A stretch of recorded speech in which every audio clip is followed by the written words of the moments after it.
මේ වෙලාවේදී මෙහෙම වීඩියෝ එකක් අරන් ඉන්න හේතුව තමයි 2026 අවුරුද්දට අලුතෙන් විද්‍යා විෂය සඳහා පන්ති ආරම්භ කිරීම. මේකෙදී අපි කිසිම ආයතනයක පන්ති සිද්ධ කරන්නේ නැහැ. ඔයාලට පුළුවන් මට කතා කරලා ගෲප් ක්ලාස් එකක්, එහෙම නැත්නම් ඉන්ඩිවිජුවල් ක්ලාස් එකක්, එහෙම නැත්නම් ඔයාලට කියනවා කණ්ඩායම් පන්තියක් හෝ තනි වශයෙන් විද්‍යා විෂය ඉගෙන ගන්න පුළුවන්. වැඩි කතා නැතුව අපි එනම් බලමු මේ විද්‍යා විෂය උගන්වන එකේ අපේ අන්තයක් විදිහට අපේ විසින් කරන වැඩ කටයුතු කොහොමද කියලා. ඒකෙදී අපි ප්‍රධාන වශයෙන් කාරණා 4කට අවධානය යොමු කරලා තියෙනවා.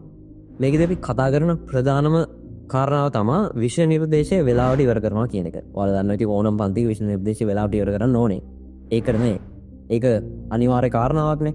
ඒකදී අපි විෂය නිර්දේශය ඉවර කරනකොට අපි ඔයාලා වෙනුවෙන් සැලැස්මක් හදලා තියෙනවා. ඒ කියන්නේ හැම දෙයකටම සැලැස්මක් තියෙන්න ඕනේ කියන එක තමයි මම විශ්වාස කරන දේ. ඒ අනුව මම සෑම වන්තියකටම 2026 අවුරුද්දට සැලැස්මක් හදලා තියෙනවා. ඒ කියන්නේ 6 7 8 9 10 11 කියන මේ හැම වන්තියකටම 2026 අවුරුද්දේ කොහොමද මේ මොනෑම් කාල සීමාවලදී මොන මොන පාඩම් ඉවරනවද අන්න ඒ සියලුම සැලැස්ම 2026 අවුරුද්දට හදලා තියෙන්නේ. එතකොට ඔයාලට මේ සැලැස්ම ගැන දැනගන්න උවමනාවක් තියෙනවනම් WhatsApp message එකක් දාන්න. ඔයාලගේ ශ්‍රේණිය දැන් උදාහරණ විදිහට අපි හිතමු 10 වසරේ ළමයෙක්ට ඕනේ 10 වසර ළමයෙක්ට අපි හදලා තියෙන සැලැස්ම මොකක්ද කියන දැනගන්න. එතකොට එයාට තියෙන්නේ WhatsApp message එකක් දාන්න 10 වසරට හදලා තියෙන plan එක මොකද්ද 2026 ඔයාලට පුළුවන් විදිහට දාන්න message එකක්. එතකොට ඔයාලට ඒ සැලැස්ම ගැන දැනගන්න පුළුවන්. ඊළඟ කාරණාව තමයි ටියුට් එකක් කියන එක. අපි ක්ලාස් එකේදී ටියුට් එකක් හම්බ වෙනවා. ඒ කියන්නේ හැම පාඩමකටම ටියුට් එකක් දෙනවා. ඒකෙදී හැම පාඩමකටම එක ටියුට් එකක් ගන්න අපි හම්බ වෙනවා. එතකොට නෝට් එකක් වෙනම ලියන්නේ නැහැ. අපි ටියුට් එකේ තමයි නෝට් එක කම්ප්ලීට් කරන්නේ. ඊළඟ කාරණාව තමයි මේ විෂය කාරණා හරියට දැනගන්නත් එපයි. ඒ කියන්නේ හරියට තේරුම් ගන්නත් ඕනේ. අපි ටියුට් එකේ ලස්සන නෝට් එකක් ලියනවා. වෙලාවට විෂය නිර්දේශය ඉවර කරනවා. හැබැයි ඔයාලට විෂය බෑ. විද්‍යාව කියන එක බෑ. අන්න ඒක ප්‍රශ්නයක්නේ. අන්න ඒ ප්‍රශ්නෙට උත්තරයක් විදිහට අපි කරනවා හැම පාඩමක් අවසානයේදී යුනිට් පේපර් එකක් කරනවා. ඒ කියන්නේ ඒ පාඩම ඉවර වෙනවා. පාඩමක් කරලා ඒ පාඩම ඉවරනාට පස්සේ ඒකට යුනිට් පේපර් එකක් දෙනවා.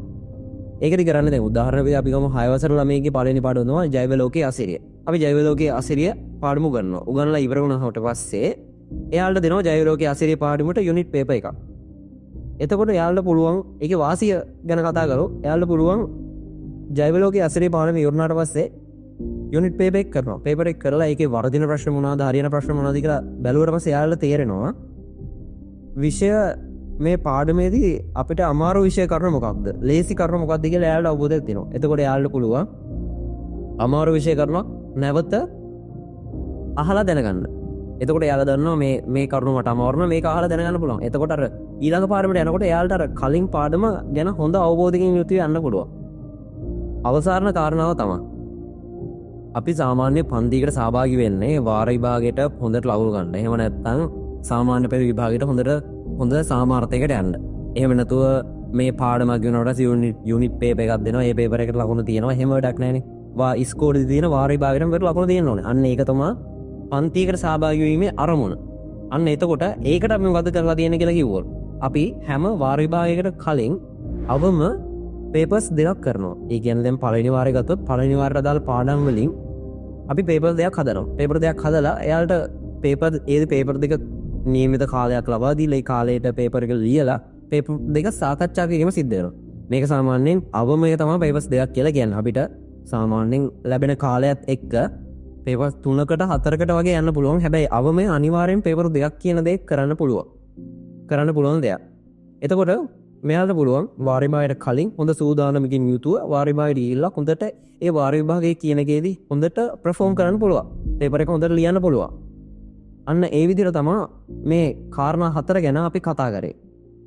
හරි. දැන් මම ඉස්සෙල්ලා කතාවේදී කිව්වා අපි මේ ඔයාලට පේපර්ස් දෙනවා. ඊට පස්සේ නියමිත වෙලාවට විෂය නිර්දේශය ඉවර කරනවා. යුනිට් පේපර්ස් දෙනවා. වාර විභාග කලින් පේපර්ස් දෙනවා. ටියුට් එකක් දෙනවා. ඒ ගැන මම කිව්වා. හරි. දැන් මම උගන්වන විදිහ ඔයාලට ගැලපෙනවද කියලා පොඩි ප්‍රශ්නයක් තියෙනවානේ. මම උගන්වන එක ඔයාලට ගැලපෙනවා. අන්න ඒක ගැන හරියටම අවබෝධයක් ගන්න ඕන නම් ඔයාලට පුළුවන් මගේ YouTube channel එකට ගිහිල්ලා බලන්න. උදිත් දිල්ෂාර කියලා YouTube එකේ සර්ච් කරොත් ඔයාලට බලා ගන්න පුළුවන් YouTube channel එකේ. ඒ YouTube channel එකේ ඔයාලගේ ඕනම ශ්‍රේණියකට 6 7 8 9 10 11 කියන ශ්‍රේණි සඳහා හදපු වීඩියෝස් තියෙනවා. ඔයාලට ගිහිල්ලා බලන්න පුළුවන්. ඒ වීඩියෝස් බලන්න පුළුවන්. ඒ වීඩියෝස් බලලා මම උගන්වන විදිහ වලට ගැලපෙනවා නම් අපිව සම්බන්ධ කරගන්න පුළුවන්. ඔයාලට ඉන්ඩිවිජුවල් හරි ගෲප් ක්ලාස් එකක් හරි එහෙම නැත්නම් කණ්ඩායම හෝ තනි වශයෙන් පන්ති පැවැත්වීමට අවශ්‍ය නම් මේ ස්ක්‍රීන් එකේ පේන නම්බර්ස් වලට WhatsApp message එකක් එහෙම නැත්නම් වැඩිදුර විස්තර අවශ්‍ය නම් දුරකථන ඇමතුමක් වුණත් ලබා ගන්න පුළුවන්. එහෙනම් මේ වීඩියෝ එක මෙතනින් ඉවරයි. වැඩිදුර විස්තර අවශ්‍ය නම් අපිව සම්බන්ධ කරගන්න පුළුවන් ඔයාලට.